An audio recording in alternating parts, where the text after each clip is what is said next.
Good morning, students. Today we are going to discuss about meiosis as such. In the initial lecture, the previous lecture, we have already discussed about mitosis. Today we will be discussing about meiosis as well as the prophase, because since it is a big topic, so only about the prophase we will be discussing. Okay. Now, first of all, let me tell you there is a difference between mitosis and meiosis.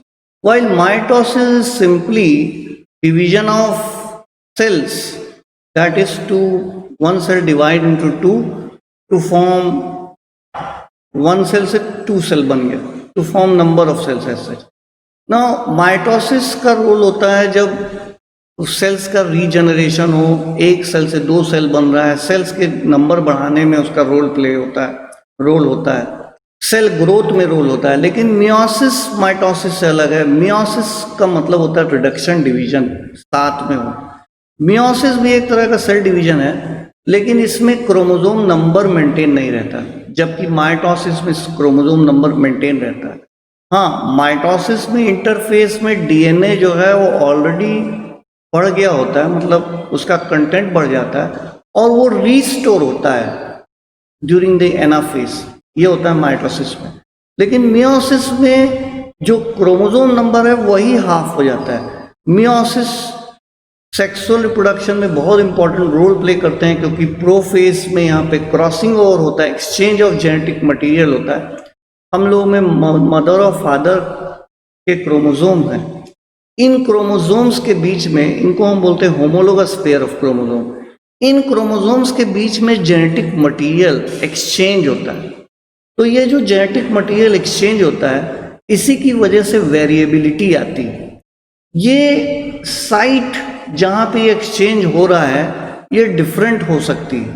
कहने का मतलब, एक समय जब मान लीजिए gametogenesis हो रही है, एक होमोलोगस पेयर ऑफ क्रोमोसोम के बीच में अगर एक जगह पे ये मटेरियल एक्सचेंज हो रहा है, तो हो सकता है किसी दूसरे स्पर्म या ओवम बनते समय ये साइट जहाँ पे एक्सचेंज हो रहा है ये डिफरेंट हो. ये क्योंकि जगह डिफरेंट हो जाती है जहाँ पे एक्सचेंज होता है, इसकी वजह से जो डीएनए का सीक्वेंस क्रोमोसोम में प्रेजेंट है वो भी बदल जाता है, जिसकी वजह से वेरिएबिलिटी आती है. इसका मतलब ये है, if suppose there is a human being who is producing 200 million sperms at a particular ejaculation, तो ये जितने भी 200 मिलियन स्पर्म्स होंगे ये अपने आप में डिफरेंट होंगे. क्यों? क्योंकि site of exchange of genetic material during the prophase stage is different for all of them. यही वजह है कि मियोसिस में जो स्पर्म्स बनते हैं, एक ही इंडिविजुअल स्पर्म्स बना रहा है लेकिन वो सब डिफरेंट है. एक ही इंडिविजुअल एग्स बना रहा है लेकिन वो सब जेनेटिकली थोड़े बहुत डिफरेंट है. यही वजह है, same from same mother and father the progeny which are produced are slightly different from each other. हमारे भाई बहन क्यों डिफरेंट है? इसका मतलब यह है कि मियोसिस वेरिएशंस लाता है. हमारे अपने भाई बहन हमसे अलग हैं, वो भी प्रोडक्ट है मियोसिस का, लेकिन फिर भी अलग. तो ऐसा क्यों होता है, इसके बारे में मियोसिस में हम लोग डिस्कस करेंगे. ओके. तो मियोसिस में दो चीज़ें होती हैं, एक मियोसिस फर्स्ट होता है, मियोसिस सेकंड होता है. इस लेक्चर में हम सिर्फ मियोसिस फर्स्ट की बात करेंगे, वो भी पूरी तरह से नहीं, हम सिर्फ प्रोफेज फर्स्ट की बात करेंगे. ठीक है. तो चलिए ये देखिए, प्रोफेज फर्स्ट के बारे में बात कर रहे हैं. माइटोसिस और मियोसिस में अंतर यह है कि माइटोसिस में प्रोफेज फर्स्ट बहुत छोटा होता है, लेकिन मियोसिस में प्रोफेज फर्स्ट बहुत बड़ा होता है. यही वजह है इसको कई सारी कैटेगरी में, सब कैटेगरीज में, आप ये भी कह सकते हैं सब स्टेजेस में बांटा गया है, जैसा कि लेपोटीन, जाइकोटीन, पैसिटीन, डिप्लोटीन और डाइकाइनेसिस, यानी कि 5 फेजेस में इसको डिस्ट्रीब्यूट किया गया है. तो प्रोफेज में सबसे पहले हम लोग लेपोटीन की बात करेंगे. देखिए, लेपोटीन में क्रोमोसोम जो होता है वो धीरे धीरे विजिबल होना शुरू हो जाता है, उस कंडेंसेशन शुरू हो जाता है. सेम वही चीज हो रही है जो माइटोसिस के प्रोफेज में होती है. साइज ऑफ द न्यूक्लियस बड़ा हो जाता है, दूसरी जितनी भी चीज़ें हैं जो ऑर्गेनेलीज हैं, लेट लेपोटीन आते आते वो कम विजिबल होने लगती हैं, धीरे धीरे उनकी विजिबिलिटी कम होने लगती है और क्रोमोसोम कंडेंस होने लगता है जैसा कि दिख रहा है धीरे धीरे। ओके, जाइगोटीन स्टेज में आते आते ये और कंडेंस हो जाता है और जो होमोलोगस पेयर ऑफ क्रोमोसोम है उनका साइनेप्सिस हो जाता है। जैसे मान लीजिए 46 नंबर ऑफ क्रोमोसोम हमारे में है, पहला जो पेयर है एक मदर का क्रोमोसोम है एक फादर का क्रोमोसोम, तो ये आपस में अगल बगल आ जाएंगे। इस प्रोसेस को हम बोलते हैं साइनेप्सिस। Is it clear?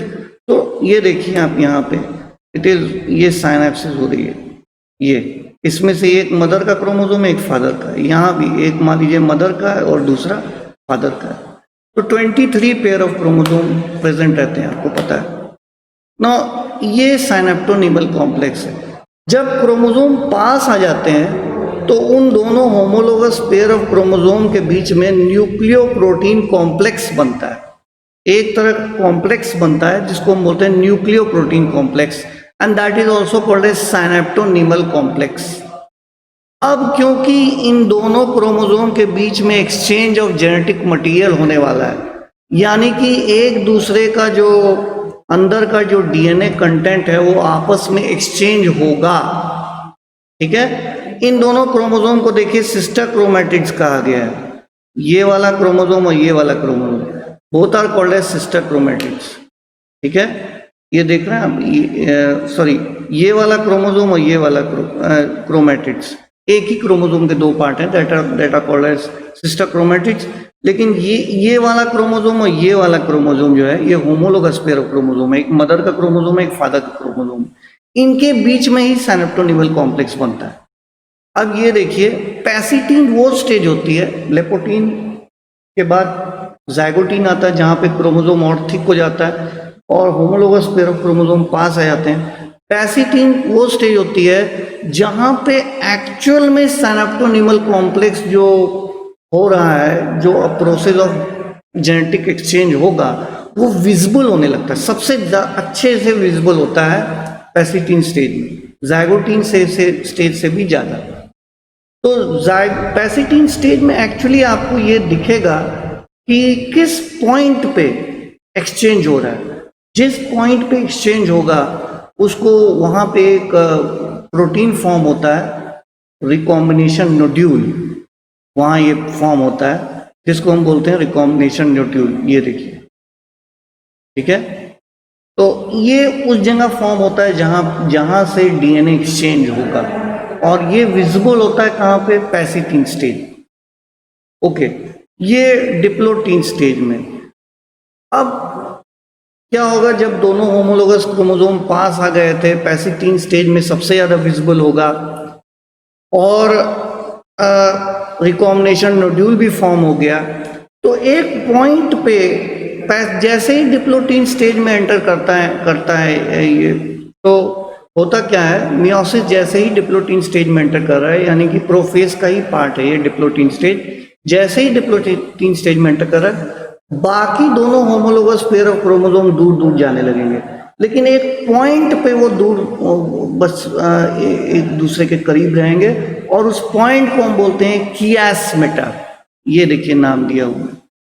अब क्या होता है, ये दोनों होमोलोगस पेयर ऑफ क्रोमोसोम अब दूर जा रहे हैं लेकिन एक पॉइंट से अटैच्ड हैं। इस पॉइंट को हम बोलते हैं कियास्मेटा, जो कि आप डिप्लोटीन स्टेज में देख सकते हैं।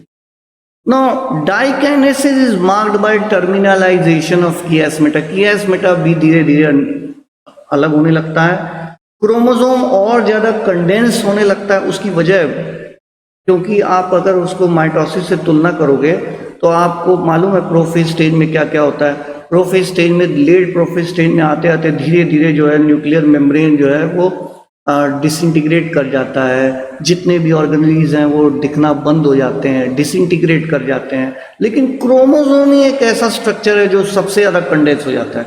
ठीक वही रिपीट हो रहा है यहाँ भी।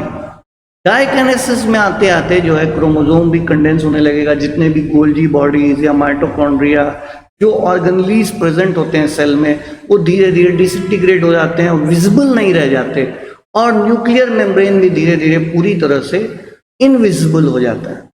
तो ये सेम प्रोसेस यहाँ भी हो रही है। और डाइकाइनेसिस में तो कियास्मेटा भी धीरे धीरे जो है अलग हो जाता है, टर्मिनलाइजेशन हो जाता है। अब इसके बाद मेटाफेज शुरू होगा जो हम लोग आगे डिस्कस करेंगे, लेकिन इससे पहले, क्योंकि वो अगले लेक्चर में होगा, इससे पहले हम लोग होमवर्क असाइनमेंट देखते हैं। अगले लेक्चर में हम लोग मेटाफेज फर्स्ट के बारे में डिस्कस करेंगे, मियोसिस फर्स्ट का पार्ट है। तो देखिए, इंपॉर्टेंस ऑफ प्रोफेज फर्स्ट, आप जानते हैं it is more complex process. This is the process where actual crossing over takes place, that is responsible for variations in the gametes. ये पूरी दुनिया में जितने भी लोग हैं वो इसी वेरिएशंस की वजह से बने हैं, सेक्सुअल रिप्रोडक्शन की वजह से बने हैं। Now right the stages of prophase first. तो हमने ऑलरेडी 5 स्टेजेस के बारे में डिस्कस किया है।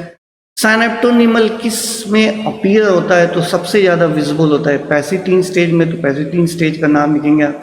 इन विच स्टेज क्लास चियास्मेटा अपीयर्स, तो डिप्लोटीन स्टेज में चियास्मेटा अपीयर होता है।